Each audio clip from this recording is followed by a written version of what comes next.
আসসালামু আলাইকুম শিক্ষার্থীরা, আমি আজকে অষ্টম শ্রেণীর বিজ্ঞান অনুশীলন বইয়ের ৬৩ পৃষ্ঠার ফিল্ড ট্রিপের যে একটা অঙ্ক আছে সেটারই সমাধান দিব বিজ্ঞান বইয়ের। তো আমাদের ৬২ পৃষ্ঠা আগে পড়ে জেনে নিতে হবে কি কি বলছে। পঞ্চম, ষষ্ঠ, সপ্তম সেশনে কি বলছে। এর আগের সেশনে তোমরা যখন রেঞ্জটাকে কম বেশি ঢালু করে দ্রুতি নির্ণয় করেছো তখন নিশ্চয়ই লক্ষ্য করেছো যখন রেঞ্জটা বেশি ঢালু হয়েছিল, অর্থাৎ বেঞ্চের এক প্রান্ত মাটি থেকে বেশি উঁচুতে ছিল, তখন সে বস্তুটাকে গড়িয়ে দিয়েছিল, সেটি দ্রুত নিচে পড়ে ছিল। তোমরা যদি কেউ ঢালু বেয়ে দৌড়ে নিচে নামার চেষ্টা করে থাকো তাহলে তোমার বেগ বেশ কমতে থাকলেও ঢালু বেয়ে যতই নিচে নামতে থাকবে তোমার বেগ ততই বাড়তে থাকবে। তারপর আর একটু মার্ক করে দিয়েছি, প্রথম দিকে বেগ বেশি থাকলেও দেখবে উপরে উঠতে উঠতে বেগ ধীরে ধীরে কমে যেতে যেতে এক পর্যায়ে শূন্য হয়ে যায়, তখন বস্তুটা নিচের দিকে পড়তে থাকবে। তারপর কি বলছে মার্ক করে দিয়েছি আমি আরেকটা রো, দেখো সময়ের সঙ্গে বেগের বেড়ে যাওয়ার প্রক্রিয়াকে বলে ত্বরণ এবং কমে যাওয়ার প্রক্রিয়াকে বলে মন্দন। তাহলে মন্দন কি আর ত্বরণ কি আমরা খুব সহজেই পেয়ে গেলাম। তোমরা বিজ্ঞান অনুশীলন বইয়ের ৬২ পৃষ্ঠায় কিন্তু এটুকু মার্ক করে নিয়ে তোমরা এটুকু মুখস্থ করো। আচ্ছা, এরপর দেখো আমি তোমাদের যে মার্ক করে করে দিয়েছি এভাবেই তোমাদের আমি বুঝিয়ে দেবো, তারপর ৬৩ পৃষ্ঠার সমাধান দিব। তোমরা চ্যানেলটা সবাই সাবস্ক্রাইব করো আর বন্ধুদের সাথে শেয়ার করো। আর আমার চ্যানেলের প্লে লিস্টে প্রতিটা সাবজেক্টের তোমাদের অষ্টম শ্রেণীর প্রতিটা সাবজেক্টের পৃষ্ঠা বাই পৃষ্ঠা দেওয়া আছে, সমাধান দেখে নিও। আর যার যে পৃষ্ঠা লাগবে আমাকে কমেন্ট করে জানিও, আমি দেওয়ার চেষ্টা করব। আর লেখা নিয়ে কোনো খারাপ মন্তব্য করো না, যেহেতু তোমার যার যার পরীক্ষা শেষেই দিবে, তো তোমরা নিজের লেখায় সচেতন হও, নিজে কিভাবে মার্ক বাড়ানো যায় সেই চিন্তা করো, অন্য লেখা নিয়ে খোঁচাখুচি করা বন্ধ করো। এরপরে আমি নিচে যেটুকু পড়ে তোমাদের মার্ক করে দিচ্ছি আর বোঝাই দিচ্ছি। এখন তোমার মনে নিশ্চয়ই প্রশ্ন আসছে, ত্বরণ বা মন্দন কেমন করে হয়। অনুসন্ধানী পাঠ বই তোমাকে এই প্রশ্নের উত্তর দিতে পারে।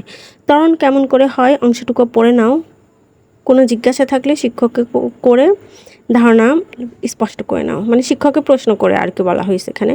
বইয়ে 4 ধরনের বল ও যে উদাহরণগুলো দেওয়া হয়েছে সেগুলো একটু নিজে নিজে ভেবে দেখো, আর যদি কখনো এমন না দেখে থাকো তাহলে আজই বাড়িতে গিয়ে অথবা পাশের সহপাঠীর সঙ্গে আলোচনা করে কাজটি করে ফেলো। আর তোমরা কিন্তু বই পড়ো, কারণ বিজ্ঞানে ফাঁকি মারা যায় না আর কি। বিজ্ঞান, অঙ্ক, ইংরেজি এইগুলাতে আসলে ফাঁকি মারা যায় না, এগুলা বুঝে পড়তে হয়, প্রচুর সময় দিতে হয়। এগুলো তুমি যদি বুঝে না পড়ো আর চেষ্টা না করো তাহলে কিন্তু তোমার মানে পিছায়ে পড়বে, আর এখন পিছিয়ে পড়া মানে বড় ক্লাসেও পিছিয়ে পড়া। তো এই সেশনে তোমরা পদার্থবিজ্ঞানের সঙ্গে একটু গণিত জুড়ে দিয়ে গণিত সমীকরণ বানাতে শিখলে এবং মজার মজার সব সমস্যার সমাধান করতে পারবে।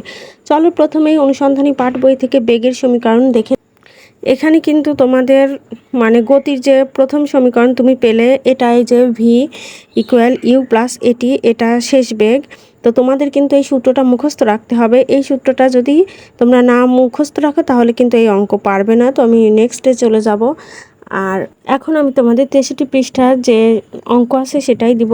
আরেকটি গাণিতিক সমস্যা দেওয়া হলো, নিচের ফাঁকা জায়গাতে অথবা খাতায় সমাধান করো। এখানে 25 মিটার সেকেন্ড ভার্সেস 1 বেগে চলন্ত একটি গাড়িতে 4 সেকেন্ড যাবৎ 5 মিটার সেকেন্ড ভার্সেস 2 হারে বেগ বৃদ্ধি পেল। গাড়িটির শেষ বেগ কত হবে। তাহলে আমাদের এখানে মেন বের করতে হবে গাড়ির শেষ বেগ কত হবে। তো আমি এখানে কিন্তু দেখো লিখেই দিয়েছি, উপরে লিখে দিয়েছি। আমি মুখে বললে যাতে মানে তোমরা বুঝতে অসুবিধা হয়, যদি না বুঝতে পারো, তো আমি এখানে আবার লিখে দিয়েছি 25 যেটা সেটা আদি বেগ, আর 4 সেকেন্ড, এসতে সেকেন্ড বুঝিয়েছে, সেকেন্ড আমরা সময়কেই বুঝি, তো 4s সময়, আর 5 মিটার পার সেকেন্ড এটা ত্বরণ ধরছি। তো এখন আমাদের যে আমরা ওই পাশে সূত্রটা পেয়েছি সেই সূত্রটাই কিন্তু এখানে কাজে লাগাবো। প্রশ্নে যেহেতু আমাদের শেষ বেগ চাই, সেহেতু আমরা 62 পৃষ্ঠার এই যে শেষ বেগ ভি ইকুয়াল ইউ প্লাস এটি, এটাই আমরা নিব। তো আমাদের লিখতে হবে, বাম পাশে আগে লিখে নিবে তোমরা যে দেওয়া আছে আদি বেগ 25 মিটার পার সেকেন্ড ভার্সেস 1, তারপর সময় 4 সেকেন্ড, আর ত্বরণ 5 মিটার সেকেন্ড ভার্সেস 2। তো শেষ বেগটা কত, শেষ বেগ ভি দিয়ে প্রকাশ করা হয়েছে। তো আমরা জানি শেষ বেগ ওই যে সূত্র, এটা মুখস্থ রাখতে হবে, ভি ইকুয়াল ইউ প্লাস এটি। তো আমি ব্র্যাকেটে আবার লিখে দিয়েছি তোমাদের বোঝার সুবিধার্থে, যেন তোমরা বুঝতে না ভুল করো।